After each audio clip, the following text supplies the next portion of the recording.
அருமை தாய்மார்கள், அன்பு கொண்ட சகோதர சகோதரிகள், என் உயிரினும் மேலான அன்பு தமிழ் உங்கள் அனைவருக்கும் நன்றி கலந்த வணக்கத்தை தெரிவித்துக் கொள்கிறேன். தேசிய முற்போக்கு திராவிட கழகம் செப்டம்பர் 14 2005 என் ரசிகர் மன்ற மாநில மாநாடு வைத்து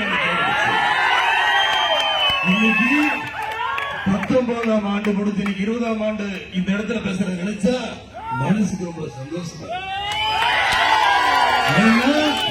நான் கட்சி ஆரம்பிக்கும் போது எல்லாரும் சொன்னாங்க, கட்சி ஆரம்பிச்சுட்டாரு. நான் கட்சி ஆரம்பிச்ச எல்லாரும் IAS அதிகாரிகளும் IPS அதிகாரிகள் என்ன சந்திச்சாங்க. இல்ல சார், 4 ஆண்டு காலமா கட்சி ஆரம்பிச்ச எல்லாரும் லட்சத்தி ஊழியம் முடிக்கணும்னு சொன்னாங்க. இது வரைக்கும் எதுவும் பண்ணலையே, நீங்க எப்படி ஒழுங்கி பாருங்க சொன்னாங்க. நீங்க எங்க ஓட்டு போட்டீங்க? கடைசி நேரத்தில் யார் 100 ரூபாய் 50 ரூபாய் அங்கோட்டு போட்டீங்க. உங்களுக்கு லஞ்ச மூலம் எப்படி ஒழியும்? இதுதான் என்னுடைய வாதம். உங்களுக்காக நான் இருக்கேன், எனக்காக நீங்க இருந்தா போதும்.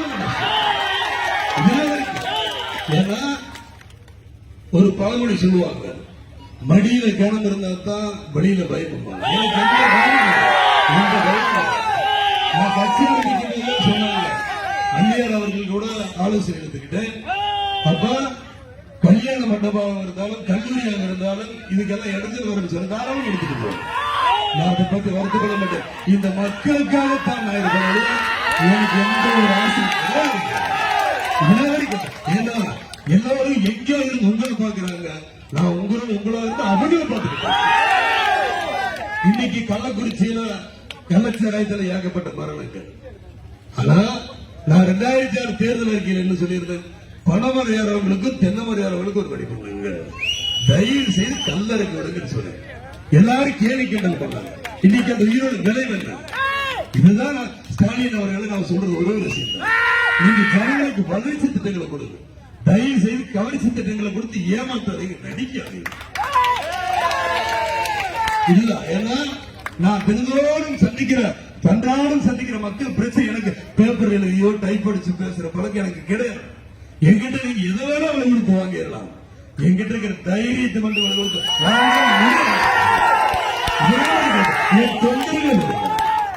என் தொண்டர் இன்னைக்கு விருதுநகர்ல எதை வேணாலும் விலை கொடுத்தாங்க, எல்லாத்தையும் பண்ணாங்க. ஆனா நம்மளுடைய தேசிய முற்போக்கு திராவிட கழகத்துடைய முதன்மை வாரிசு கிட்டத்தட்ட 48,000 வாக்குகளை கூடி மறைச்சாங்க. காரணம் என்ன?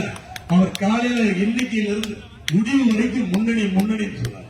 கடைசியில் எப்படி பின்னணி வந்தது? உங்க மேல பயம். தேசிய முற்போக்கு திராவிட கழகம் இவங்களுக்கு பயம். நான் கட்சி ஆரம்பிச்சதுக்கு அப்புறம் தான் இலவசங்களே நிறைய வந்தது. அதுக்கு முன்னாடி இலவசங்கள் எங்க மக்களே? நீங்க சற்று சிந்திக்கணும் மக்கள்.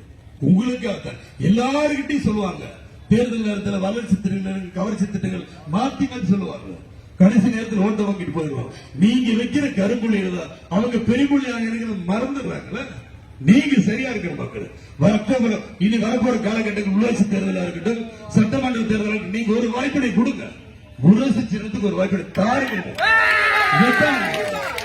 இன்னைக்கு அந்நியார் அவர்கள் இருக்காங்க, தங்க புதல்வன் விஜய் பிரபாகரன் அவர்கள் இருக்காங்க. எல்லாரும் சூறாவளி உங்களை சந்திக்கிறாங்க. ஏன்? அவங்களுக்கு என்ன, எப்படியாவது என் மக்களை காப்பாற்றுங்கிற எண்ணத்தில் தான், வேற எதுவுமே கிடையாது. கூடிய சீக்கிரம் நீங்க எதிர்பார்க்கிற சண்முக பாண்டியன் அவர்கள் திரையில தோன்றி படைத்தலைவனா உங்க முன்னாடி நிச்சயமா நிற்பார். இரண்டு கண்கள் 2 வாரிசு. ஒரு வாரிசு சினிமாவாகவும் இன்னொரு வாரிசு அரசியலாகவும் இருக்காங்க. ஆதரவு கொடுக்கணும் மக்கள். உங்களை நம்பிதான் அவங்க இருக்காங்க. நான் இன்னைக்கு ஒரு விஷயத்தை தெளிவா சொல்றேன். வாழ்ந்தான் இந்த விஜயகாந்த் மக்களுக்காக தமிழாக இருக்கட்டும் என்று கூறி எனக்கு வாய்ப்பளித்த மாவட்ட கழகத்துக்கும் மாநகர கழகத்துக்கும் பேரூராட்சி கழகத்துக்கும் சித்தூராட்சி கழகத்திற்கும் கிளை கழகத்திற்கும் மாணவர் அணிக்கும் விவசாய அணிக்கும் தொண்டர் அணிக்கும் மருத்துவர் அணிக்கும் மகளிர் அணிக்கும் அனைத்து அணியிற்கும் மனமார்ந்த நன்றியை தெரிவித்துக் கொண்டு உங்களெல்லாம் நிச்சயமாக நான் தொடர்ந்து தமிழ்நாடு முழுவதும் அந்நியார் அவர்களின் நல்லாசியுடனும் அண்ணன் விஜய பிரபாகரன் அவருடைய நல்லாசியுடன் உங்களெல்லாம் இந்த குரல் மூலமாக நிச்சயமா விதையில பதிவு வைக்க விரும்புகிறேன் என்பதை இந்த மேடை மூலமாக தெரிவிக்கிறேன். மீண்டும் ஒரு முறை விண்ணிலூரில் இருந்தாலும் மண்ணுலகில் உங்களுக்காக இன்றைக்கு உழைக்கிற ஒரே மாமனிதன் கேப்டன் என்று கூறி விடைபெறுகிறேன். நன்றி, வணக்கம்.